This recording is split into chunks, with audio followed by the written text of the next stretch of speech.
তো hello guys, দেখতেই পাচ্ছো আজকে এসেছি আবার মাছ ধরতে। তো পুকুরে মাছ মোটামুটি ভালোই আছে।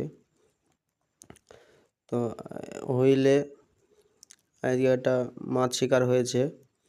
কি মাছ এটা এখনো বোঝা যাচ্ছে না, যতক্ষণ ডাঙায় না উঠবে ততক্ষণ বলা যাবে না কি মাছ এটা।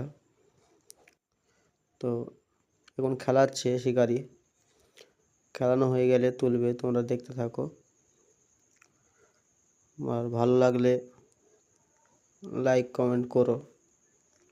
কেউ যদি আসতে চাও মাছ ধরতে তাহলে কমেন্টে বলো, আমরা যথেষ্ট চেষ্টা করব তোমাদেরকে নিয়ে আসার জন্য। এটা কি মাছ? গ্রাস কাপ। তো তোমরা দেখতেই পারলে শিকারি মাছ পেয়ে আনন্দতে নিয়ে